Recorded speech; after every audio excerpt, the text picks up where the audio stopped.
Now, the Daily Graphic is reporting this morning President seeks end to Bawku crisis, says area's peace is his top priority. I've always quoted Woodrow Wilson after World War One, who said this is the last war to end all wars.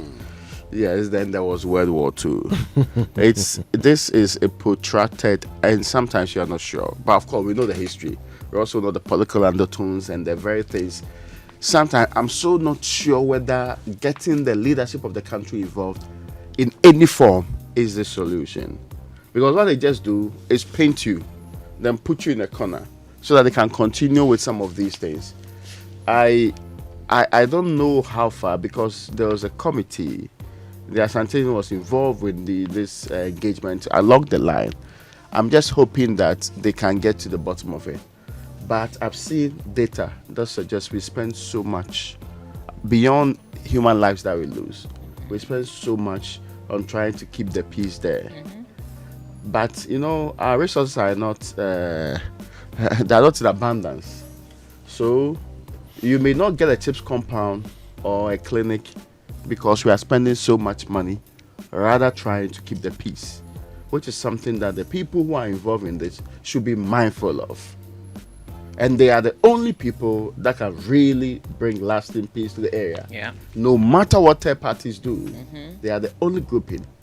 The security people can ensure, they can be rigid. In fact, they can impose curfew 24 hours. Which, of course, we have seen have not resolved the issues. They can only be peace if the people involved believe that there should be peace. Yeah. Anyway, I've heard some radical solutions to some of these conflicts, not just in Bawku, but any of these conflicts that break out. I've heard some very radical solutions. That someone says, just declare the area a military training area and send the soldiers to go and live with them. Would that stop it? It will not. I mean, we've had a lot of security persons stationed there. Do you remember how the people voted during this just ended elections? There was heavy security presence. We saw armed military persons at polling stations. Okay, let me just say this quickly so that we move on. I mean, if it was an issue of land, then you'd say, give that part of the area to the military. To prevent anybody from going there. It's like you've seen in the around the Bonvi barracks when you're on your way to Ho, for instance. That whole area is a no-go area. There's been a dispute over who owns it between the Awudomers and the Pekis some time ago. Then if you go to Alavanyo and Konya, at some point in time, they said that area became a military zone, and we haven't heard anything again. But this is not a military. It's not a land issue. This is actually a chieftaincy and other things. So, that's right. But I mean, let's wait. The president says he's going to appoint security ministers this week, and they will deal with it. We've seen peace in Dagbon. Maybe we'd have to adopt similar strategy. Let's see. Dominic Nitu was on PM Express yesterday, and he was talking about what they did, and also talking about the fact that the issue has to do with mistrust. So whatever you do, you've got to get the two sides to trust you. All right. Anyway, now, so the other story, Giba seeks injunction against illegal fee demands. And this illegal fee thing has been going on for a while. The conversation, you remember, that we've all been involved in. I'm just hoping that since there's a new government, the very things that were previously imposed, those anti-development, anti-broadcast behavior that state officials engaged in, and you could see the undertone is because they want to claim the rings of certain broadcast institutions. I'm hoping that this government will not follow the same trend. And if you want to ensure there is free expression, some of these things chip away the freedoms that are supposed to be expressed in that space. You might not be asking people not to speak, but if you impose fees that some cannot pay, you get what I'm trying to say. Essentially, you are reducing the space to those you want to participate in. Yeah. And that's what I do not expect that this government will continue. There's something anyway. we need to pay attention to. We have literally sold out all the frequencies, right? All of them are in private hands now. Right? The government doesn't have any more frequencies to assign to anybody. So now it's all a duty of regulation. all of it, in order to ensure that we, sanitize our airwaves and all of that, but also to ensure that people have, the freedom of speech and the right to expression, and that is also protected as the law expects. It's a very difficult balance to walk, but government should really start to remove itself from some aspects of this thing, because the more you do that, the more you become the agent for the suppression of the voice of the people that you're supposed to be leading. Now, the other story is Mahama reaffirms commitment to sustainable growth. President faces selection headache as piles of CVs flood his office. Wow. Yes, security chiefs, but the man, everybody knows that he has some people in mind. So that some people feel that if they push harder, they can get certain realignments in their favor. There's nothing wrong with hoping anyway. Yeah. Now, security chiefs pledge loyalty to President Mahama. And talking about appointments, the names of the 10 regional minister nominees have been released, and some of them, interestingly, for example, many have drawn attention to the 2017 NUCS president, and yes, who is becoming the regional minister in Kumasi, Dr. Frank Amwakohene. Yeah. So a young man by our standards and qualifications, and hopefully there are other younger people in there. Winston's classmate, I'm not sure that they are young, because no, he's not young. The standard is Winston, so I'm not sure whether you can call it my classmate James Gunu. Yes. If you say classmate, it's like went to secondary school.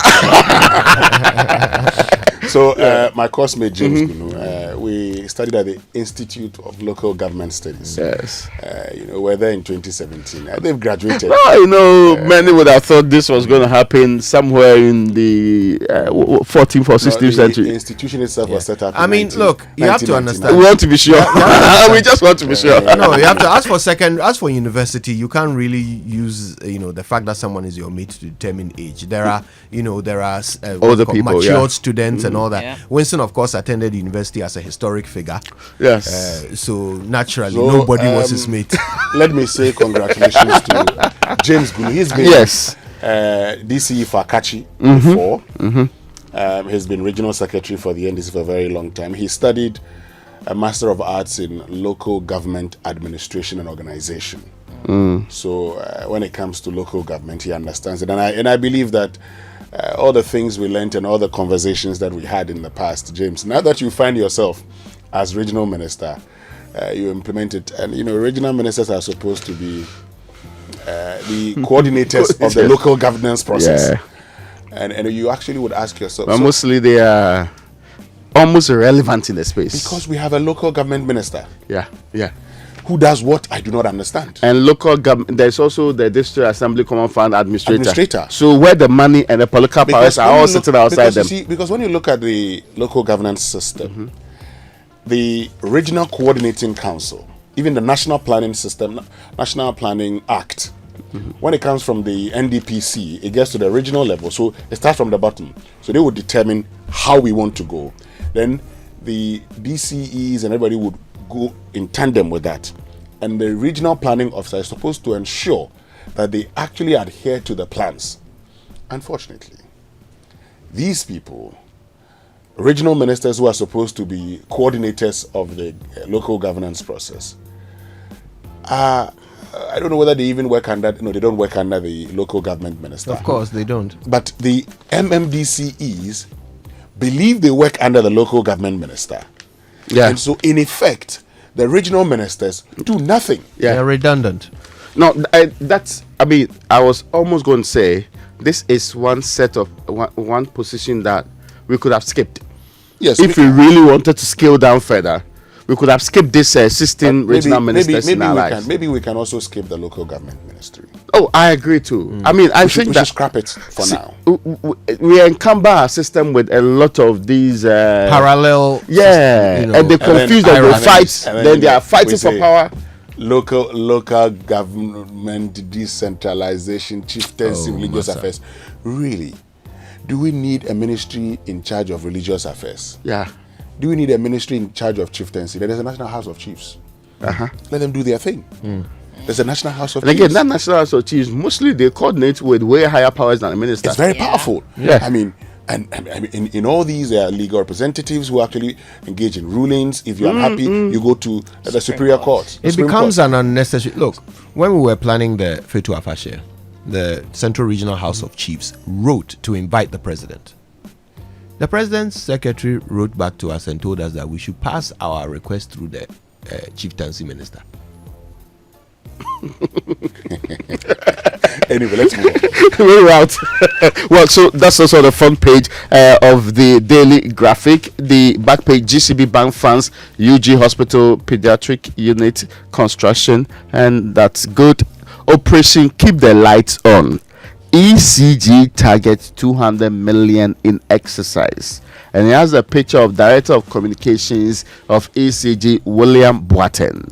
So from today, the ECG will embark on a massive revenue mobilization exercise to retrieve money owed by customers in its operational areas. This is dubbed Operation Keep the Lights On. It will focus on all categories of customers indebted to the company. Okay. And William Boateng has been telling us that they have to make sure that the 2-week exercise they will give them some. Am I the only one who thinks ECG consistently comes to announce to all of us, we are going to collect revenue? Then after 3-4, I mean, they tell us, oh, we've made lots of money. Then after 3-4 months, sometimes 6 months, they come back again. Why can't that be a continuous process? Yeah. True. Because what they do for these particular events is that they mobilize everyone. They kick everyone out of the office during the day to go help with this effort. So what it means is that they believe it's a manpower problem. Okay. Let me just make this point before you come in, Mama V, with the Ghanaian Times. So you have meter readers and you have prepaid meters. So for the postpaid, there are meter readers. Is ECG telling us that the ECG cannot have a system in place? And they've been changing meters. They can't have a system in place where if you tamper with the meter, they know that, no, this guy has done something to the meter. I thought they had. Yes. So if you have, for the postpaid, those that are not paying, the meter readers, what have you been doing to them? I mean, this whole thing of back and forth is like a PR thing every time. Oh, we're going to collect money. We're going to collect. Last time we collected billions of Ghana cedis. And we're all happy. We're all happy. Then we're back to, Yeah. Anyway, let's go on. All right, Ghanaian Times newspaper. At the 76th New Year school, which you attended, Yes. we will provide sustainable growth opportunities for all. That's according to the Vice President. And this picture is awesome on the front page of the Ghanaian Mama B Times. is a It's got the whistleblower. Vice Chancellor of the University of Ghana. So, former Vice Chancellor, now Vice President, meeting with Vice Chancellor of the University of Ghana. Yes, and it was a great, program. And my session was on leveraging financial technologies for prosperity and addressing regulatory challenges. I was joined by Ebo Richardson of G-Money and Andrew Apia Techi of ZPay. Andrew Techiapia. Techiapia, yes, of ZPay. And, it was a very insightful conversation. The fact that there are, trillions in mobile money and all of that. How about if that could become some capital market? I'm learning from Mama V. How is he learning from me? If that could become some capital market of which we could actually use to enhance the development of this country. I support fintech 100%, so I'm interested. Yes. My only difficulty is my mom said you're not learning anything. And Mama V, since you like accountability, Yes. I'll be paid allowance.